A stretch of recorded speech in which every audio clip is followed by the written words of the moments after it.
Hello everybody. ജാക്കി ചാനെ കുറിച്ചിട്ട് എല്ലാവർക്കും നല്ലോണം അറിയുമായിരിക്കാം. Jackie Chan is the legendary martial artist. And Jackie ചാനെ കുറിച്ച് ഞാൻ എസ്പെഷ്യലി എടുത്ത് പറയാൻ കാരണം ബിക്കോസ് ജാക്കി ചാൻ ഇംഗ്ലീഷ് അറിഞ്ഞുകൂടാ. അതുകൊണ്ട് തന്നെയാണ് ഞാൻ ഈ വീഡിയോ പ്ലേ ചെയ്യുന്നത്. So let's take some of the clip of his video. കാരണം ചിലവർ ഒരു കോംപ്ലിക്കേറ്റഡ് ആയിട്ടുള്ള സിനിമകൾ എടുക്കും, അല്ലെങ്കിൽ ഇന്റർവ്യൂസ് ഒക്കെ എടുക്കും. അപ്പോൾ സാധാരണ വളരെ ചില ആൾക്കാരുടെ ഇന്റർവ്യൂ ഇറ്റ്സ് വെരി ഇൻട്രസ്റ്റിംഗ്. അപ്പോൾ നമ്മൾ ഷോർട്ട് വീഡിയോസ് ഇങ്ങനെ കാണും. ആ ഷോർട്ട് വീഡിയോസ് നമ്മൾ ജസ്റ്റ് ഒന്ന് കണ്ടു നോക്കാം. So I will just play this. Okay, yeah. I remember long time ago, my English is so bad. Your Royal Highness? Yes, Your Royal Highness, yes. Then I have to remember, Your Royal Highness, Your Royal Highness. Then it's, when we were playing around, Queen's coming. What should I say?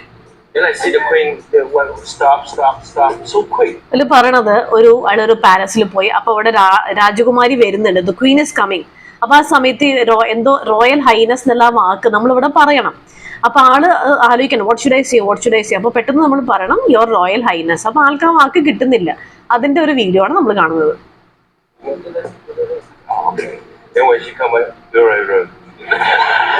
ആള് പറയണത് ആ സമയത്ത് രാജകുമാരി നമ്മുടെ മുമ്പിൽ വന്നപ്പോഴേക്കും ആൾ ആ വാക്ക് മറന്നുപോയി, എന്നിട്ട് ഇങ്ങനെ മാത്രമേ പറഞ്ഞുള്ളൂ. അതാണ് ആള് പറയണത്. So he's very humble. കണ്ട, അവനോന്റെ മിസ്റ്റേക്ക് പറയാൻ ജാക്കി ചാൻ ഒരു പ്രയാസവും ഇല്ല, ഒരു മടിയും ഇല്ല.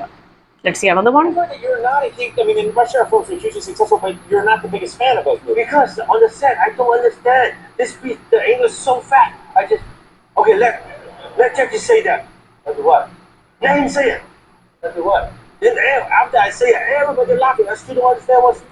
അപ്പൊ ജാക്കി ചാൻ പറയണത് ഈ സിനിമയിൽ കൂടെ അഭിനയിക്കുന്ന കോവർക്കേഴ്സ് അല്ലെങ്കിൽ അവരൊക്കെ ഇംഗ്ലീഷ് ഈസി ആയിട്ട് പറയും. പക്ഷെ ജാക്കി ചാൻ അതിനെ കുറിച്ചിട്ട് അറിഞ്ഞുകൂടാ. I don't understand.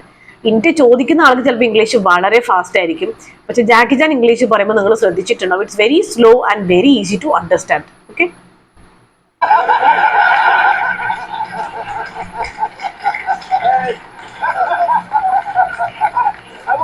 I want to do so many actions. No, less action. I said, no, I want to do this. No. Enough time. You have to go home sleep. 8 hours. I said, no, I want to work more. No, union work. Union you.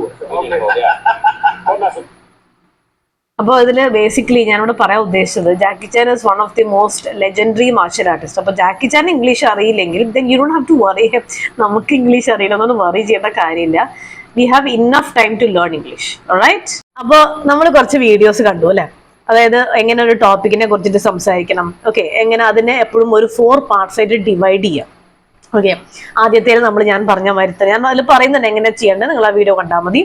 And second thing is like legendary ആയിട്ടുള്ള martial artist Jackie Chan പോലും English അറിയില്ല. So നിങ്ങൾ English അറിയാത്തവർ ആരാണെങ്കിലും you don't have to worry. കാരണം നിങ്ങൾക്ക് ഇപ്പൊ മനസ്സിലായി ജാക്കി ചാന് പോലും ഇംഗ്ലീഷ് അറിയില്ലെങ്കിൽ ആൾ അത്രയും സ്ട്രഗിൾ ചെയ്തിട്ടാണ്. ഇപ്പോഴും ആളുടെ ഇംഗ്ലീഷ് കേൾക്കുമ്പോൾ വീഡിയോയിൽ കൃത്യമായിട്ട് കാണാം, ഇപ്പോഴും ആൾക്കത് ഫ്ലുവൻ്റ് ആയിട്ട് പറയാൻ കിട്ടുന്നില്ല. ബട്ട് ആൾ അത്രയും ഹംബിൾ ആണ്, is ready to do something, അല്ലെങ്കിൽ റെഡി ടു ട്രൈ അഗൈൻ. ആ ഒരു ആറ്റിറ്റ്യൂഡാണ് നമ്മളെല്ലാവർക്കും വേണ്ടത്. ഓക്കെ, നെക്സ്റ്റ് വീഡിയോയിൽ കൂടുതൽ ഇൻഫോർമേറ്റീവ് ആയിട്ടുള്ള കാര്യങ്ങളായിട്ട് ഞാൻ വീണ്ടും വരാം. റൈറ്റ്.